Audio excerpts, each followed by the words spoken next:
Gente, hoje eu gostaria de ler com vocês um texto que eu considero desafiador.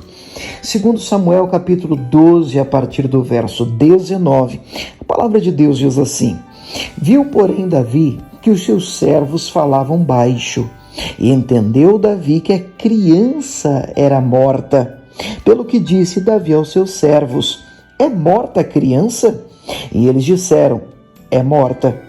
Então Davi se levantou da terra e se lavou, e se ungiu, e mudou de vestes, entrou na casa do Senhor e adorou. Gente, muito bom dia. Antes de qualquer coisa, eu espero encontrá-los bem nesta manhã, e se não tiver, vai ficar. Eu sempre libero essa palavra de fé, porque realmente acredito ser a palavra de Deus poderosa para organizar qualquer área da nossa vida. E espero que essa palavra encontre um lugar de primazia, um lugar de prioridade no seu coração.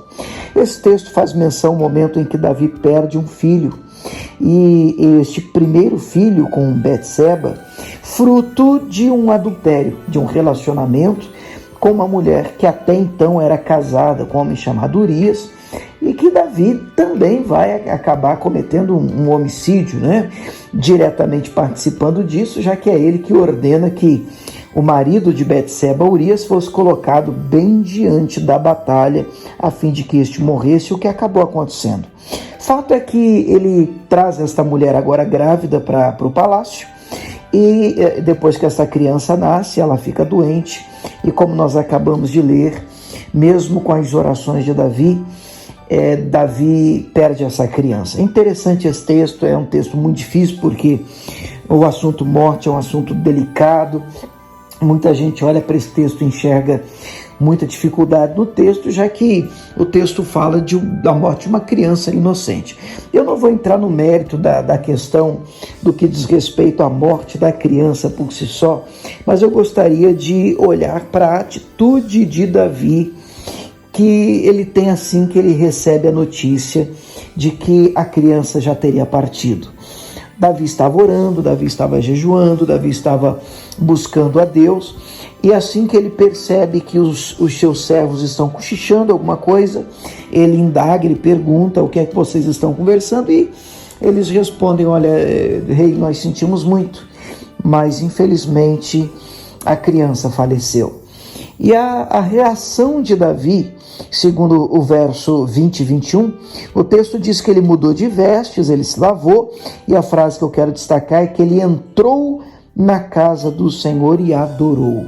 Entrou na casa do Senhor e adorou. Uma atitude que para nós às vezes pode ser complicado compreender. Imagina naquela época diante dos próprios servos. E fica claro que os servos não entenderam de pronto essa atitude de Davi e até se escandalizaram pelo restante da história. Quer ver?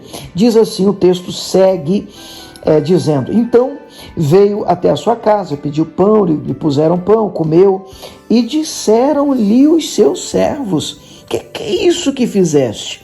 Pela criança viva jejuaste e choraste, porém, depois que morreu a criança, te levantaste e comeste pão? E aí Davi vai responder dizendo: vivendo ainda a criança, jejuei e chorei, porque dizia: quem sabe se o Senhor se compadecerá de mim e viva a criança? Porém, agora que ela é morta, por que jejuaria eu? Poderia eu trazê-la de volta? Eu irei a ela, porém ela não voltará para mim.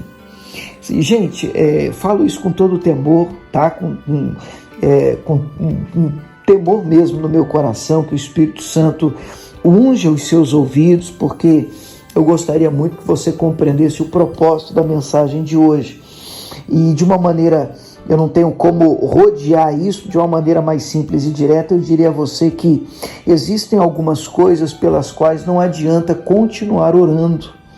Existem algumas coisas pelas quais não adianta continuar jejuando. E nós precisamos ter o discernimento disso. Eu entendo que isso não é fácil, eu entendo que é realmente desafiador, mas eu gostaria de na oração desta manhã de hoje, pedir a Deus que nos desse esse tipo de discernimento.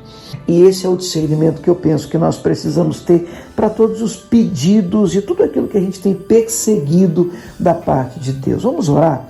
Pai, em nome de Jesus, eu peço ao Senhor que nos dê esse nível de discernimento, um discernimento, meu Pai, capaz de nos fazer compreender até onde devemos insistir, até quando, meu Pai, nós devemos permanecer orando, clamando, jejuando por algo que queremos, por algo que intentamos realizar.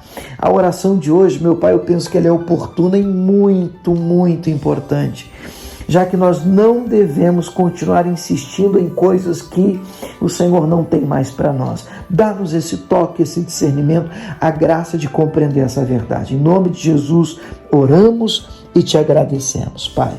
Amém.